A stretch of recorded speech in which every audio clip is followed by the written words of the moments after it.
ሳጣ አንቺም እንደባዳ አላውቅሽም ተይኝ ልትይኝ ነው ይፍራታ ተይ ግን ቀን እንደጣለ ቀን ያነሳል የፈለግሽው ማለት ትችያለሽ ግን በሬን ከፍቼ ድጋሚ ማሙት አልፈልግም ተይ ግን ይፍራታ እኔ ላንቺ እንዴ ነኝ ጭዮሽ ወሬዎቹ ራሱ እንዴት እንደሚጣፍጡ እኮ አዎ ወንድም ካላመጣልኝ ያለች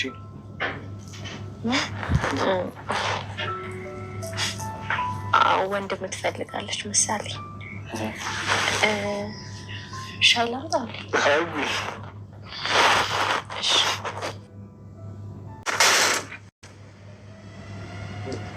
ምንድን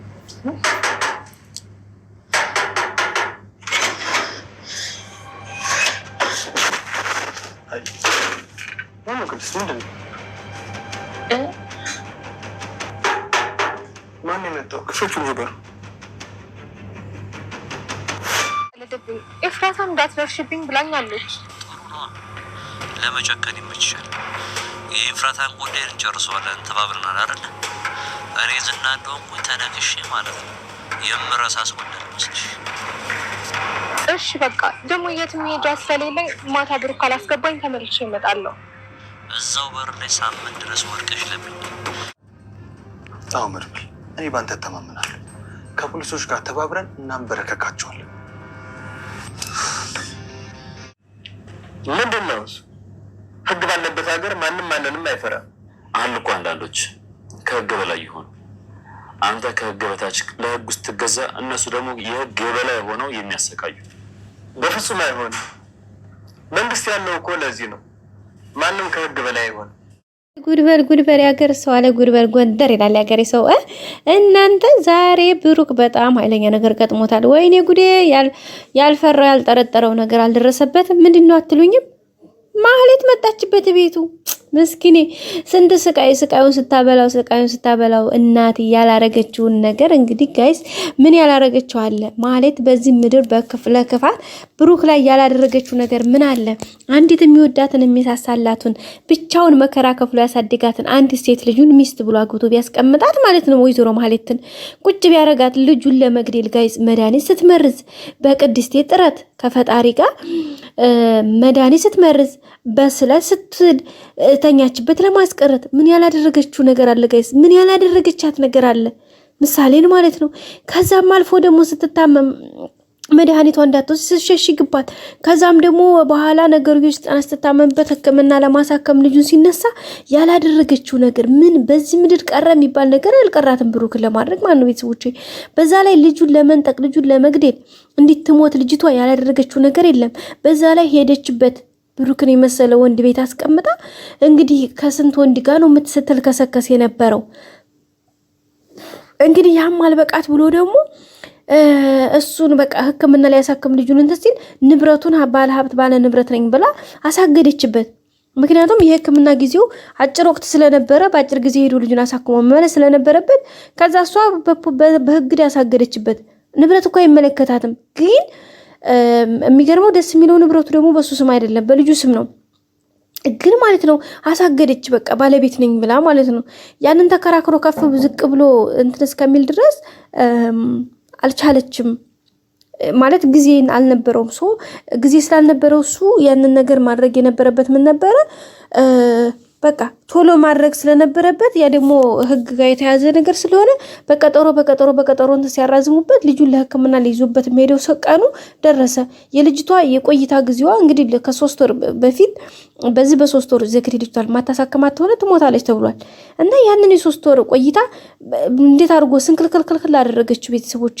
ከዛ እንግዲህ በቃ ያልገባበት ጉድጓድ ያልቆፈረው ያለም ያው የከፈለው መስዋዕትነት ሁሉ ከሞገስ ጋር ያን ሁሉ ነገር አድርጎ ሞገስ በሚችለው አግዞት እንግዲህ ሞገስ በጣም ትልቅ መስዋዕትነት ከፍሏል እዚህ ጋር ቅድስቴ ዳጣ በቃ ብዙ ተረባርበው ከእግዚአብሔር ጋር እንግዲህ እግዚአብሔር ፈቃድ ሆኖ ልጁን ለማሳከም ሄደ ማለት ነው ልጁን ሊያሳክም እንኳን እንትን ለማለት ከኤርፖርት ትኬቱን ለማሰረዝ ዘርፏል ተብሎ ቀኑን ለማበላሸት ያልተደረገ ጥረት የለም ግን ሞገስ ይዞ ሄዶ እንግዲህ ስርቻ ነው ጥሏቸው ሄደ የነበረው እንግዲህ ያው ስታብድ ስተረብድ አይታችኋታል ከዛም እንግዲህ ሲመለስ ደግሞ መንገድ ብዙ ነገር ለማድረግ ኤርፖርት ላይ ልጁ ሞታለች በህይወት አለች የሚለው ነገር ለማየት በቃ ብዙ ነገር ያልተቆፈረ ጉድጓድ የለም ነበር ቤተሰቦቻችን ከዛም እንግዲህ በመጨረሻ እግዚአብሔር ረድቶት ልጁን አሳክሞ በሰላም ተመልሶ ነበረ። ያው እንግዲህ እሱን በሰራው ስህተት ማለት ልጁን ለማሳከም ንብረቱን ላለመሸጥ እንግዲህ በሌላ መልኩ ቤቱን ከማስያዝ ትቶ በዛኛው መልኩ ሂዶ ስለነበረ በዛ ደግሞ እንግዲህ እነ ካሌብ ሞሲሳን እነዚህና መልሰው አጠመዱት ማለት ነው። አጥምደውም እንግዲህ አልተውትም፣ አሳሰሩት ሳይሆን አገቱትና ያው እንግዲህ ሲበላ የነበረውን ስቃይ ታችኋል። በመጨረሻም ደግሞ እግዚአብሔር ፈቃዱ ሆኖ መድብል ወንድሙ እንዲሁም ሞገስና ጓደኛው ሆነው በሰላም ከዛ ወጥቷል ማለት ነው። ይህን ሁሉ መከራ የተቀበለው ግን በሷ ኬዝ ነው። መጀመሪያ ብትፈቅድለት ቤቱን ሽጦ ልጁ እንዲያሳከም ፈቃድ ብትሰጠው ኖሮ ምክንያቱም ንብረቱ የራሱ ነው። ከዛ ያንን ቢያደርግ ቢችል ኖሮ አሁን ላይ እንደዚህ ይሄ ሁሉ መከራ ባልተከፈለ ነበር። ግን አንዳንድ ነገሮች አንዳንድ ፈተናዎች ሲመጡ በጎናችን ያሉ ሰዎችን ለማጥራት ጭምር ነው የሚመጡትና እኛ መፈተናችን ሳይሆን እግዚአብሔር ምክንያት አድርጎ እነዛ ሰዎች የበለጠ ሊጎዱን ነበር ማለት ነው። በዛች በትንሽ ነገር ይሄዱልን የበለጠ ሊጎዱን ይችሉ ነበርና በዛ ምክንያት ብዙ ሰዎችን የምንገምትበት ይሆናል ማለት ነው። እንግዲህ በዛ ምክንያት ብሩክ እንግዲህ ብዙ ነገሮችን አወቀበት፣ ብዙ ነገሮችን አየበት፣ ብዙ ሰዎችን አገኘበት። እንግዲህ ሞገስ ሚስቱን እንትን ቢልበትም በዛ ባደረገው አብሮ አደጉ ነው፣ ወንድሙ ነው፣ ጓደኛው ነው።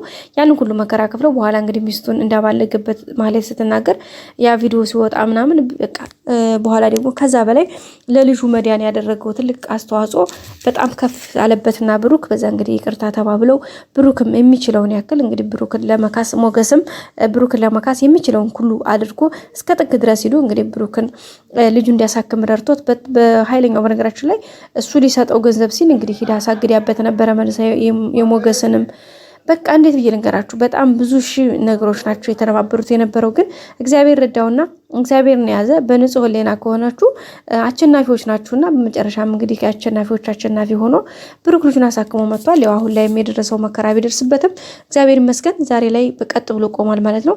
እንግዲህ ይህን ሁሉ መከራ የረሳችው ወይዘሮ ማህሌት የዝና ፈረስ ማህሌት ሂደሽ ብሩክ ቤት ገብተሽ የኔ ተላላኪ ትሆኛለሽ አለበለዚያ ብሩክ ከሶኝ ሊያሳስረን ነው በወንጀል ሊያሳስረን ነው ስላላት ብቻ ሂጂ ምራባሽን ስላላት ብቻ እንግዲህ ከልከል እያለች መታለች ቤት ድረስ ማለት ነው። በነገራችን ላይ ለትንሽ ነው ዛሬ የመጣችባቸው እንጂ ሊሄዱ ነበረ። ቤት ሊቀይሩ ነው። ቤት አግኝተዋል። የዛሬ እንደማንም አድርጎ ከቀይው አባሮ ቀጣይ ቀን ቤት ነው የሚቀይሩት። ስለዚህ ቤታቸውን ቀይረው ሌላ ቤት ስለሚሆኑ ቤታቸውንም ሰፈራቸውን ማታውቀውም። በነገራችን ላይ እነሱ ሰዎች ብዙ ስለሆኑ ዝና አድራሻውን አፈላልጎ ይሰጣቸዋል በእርግጠኝነት ማለትም አታጣውም። እንግዲህ በዛ መልኩ ሄደው ያደረጉትን ነገር አድርገዋል ማለት ነው። እንግዲህ ማለትም ሄዳለች። ብሩክ ምን የሚላት ይመስላችኋል? እኔ ግን ከዛው በቃ እንደው ተንኪራዋን ብሎ ባልደፋትና ደግሞ ሌላ እንትን ማልመጣ እያልኩ ነው ቤተሰቦቼ እና ቤተሰቦቻችን ብቻ። ሌላው ነገር ብሩክና ቅድስት ያላቸው ነገር በጣም ደስ ይላል። አሪፍ እየተቀራረቡ ነው። ብሩክም እንግዲህ ሀሳቡን መግለጽ እየጀመረ ነው። እንግዲህ በቃ ስለ ህይወታቸው የማውራት እየጀመሩ ነው። አንቺ ግን ምን አይነት ልዩ ሴት ነሽ? በችግሬም በመከራዬም በቃ በሁሉ ነገሬ ከጎኔ ነሽ። አንድም ቀን ተለይተሽኝ አታውቂም። አንቺ ማለት በቃ ብዙ ነገር ነሽ።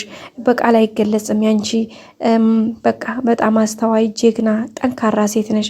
አንቺ እስካሁን አብረሽኝ ነበርሽ በመከራዬም በችግሬም ሰዓት፣ አሁንም ደግሞ በደስታዬና በስኬቴ ሰዓት ከጎኔ ነው የምትቀጥዩ እያላት ነበረና ቅድስቴም እንግዲህ በጣም ደስ ብሏት ፈገግ ብላ እሺ ብላ ነው እንግዲህ የተቀበለችው። ምሳሌም ደግሞ ወንድም ወለድልኝ እያለች ነው፣ እየሰማሻት ነው። ስለዚህ እንዴት ነው ምናምን እያላት ነበር። እንግዲህ ቅድስት ያው አፍራ ነገሮችን ለማስቀየስ እየሞከረች ነበር የነበረችው።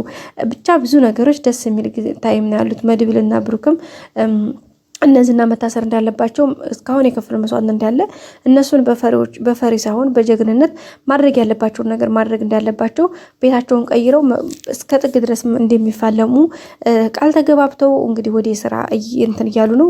መድብል ደግሞ ፕሮሰሱን እያስሄደ ነው። እነዚህና እንዳይዙ እንግዲህ አደራን ተጠንቀቅ እያለ እሱም እየተመካከሉ ይገኛሉ። ሌላው የሉላና የሞገስ ነገር ነው ትንሽ የሚያስጠላው። ሉላና ሞገስ እንግዲህ እንደምታወቀው በመካከላቸው ያ ጠበቃ የሚባለው ሰውዬ ገብቶ በጣም ከባድ ነገር እየፈጠረ ነው የሚገኘው። እንግዲህ ሉላን በባለፈው ክፍል ላይ ያያችሁት ራሷን ስታወርቃ ነበረ። የመጣው እንትኑ ነበረ እንግዲህ ቅርታ ስላስደነገጥኩሽ በቅርብ ጊዜ ይሳካላችኋል፣ እናንተን ፈልጋችሁ ትሄዳላችሁ። ጭራሽ ደግሞ ሌላ ሰው የምትፈራው ስላላት ምናምን ስለተባለ ማለት ነው። ምን ሌላ ነገር አላመጣም። ጭራሽ አለ እኔ እያለሁ ምናምን አላለም። ቁሪሳ ያስከውን አሩት በጨረስ ድራሽ ደግሞ ሌላ ነገር አስወርቷቸው እኮ እንደዚህ ዝና የሚባል ሰው ምናምን ቢሉት እኮ ዝና ጋር ሊሄድ እኮ ነው። ይሄ ቶርቶራ ማለት ነው። አራሱ ሲጀምር በዛ አፈላልጎ ዝናንም ሳያገኙ አይቀርም። እና ብቻ ደስ የሚል ጊዜ ነበር። ቤተሰቦቻችን እንግዲህ ሉላና የሞገስ ጉዳይ ትንሽ ወሰብሰብ ብሏል። ምክንያቱም ሞገስ የሚጠብቀው ሌላ ነው። ሉላም እንግዲህ አትጠይቀኝ እያለችው ነው ስለ ሽጉጡ ምናምን፣ እስካሁንም አልተናገረችም። ግን እኔ እንደ ሀሳብ መናገር አለባት እላለሁ። እናንተስ ምን ትላላችሁ? ቤተሰቦቼ ላይክ ያላርጋችሁ ላይክ አድርጉ፣ ሰብስክራይብ በማድረግ የደወል ምልክቱን በማጥቆር ደግሞ እስከ መጨረሻ ሀሳብ አስተያየታችሁን አስቀምጡ። ቤተሰቦቼ ሁሌም ወዳችሁ ፍቅዳችሁ ስለምታ አበረታቱ ምስጋና ከፍ ያለ ነው። መልካም ጊዜ ብያላችሁበት። ባይ ባይ። ወዳችኋለሁ።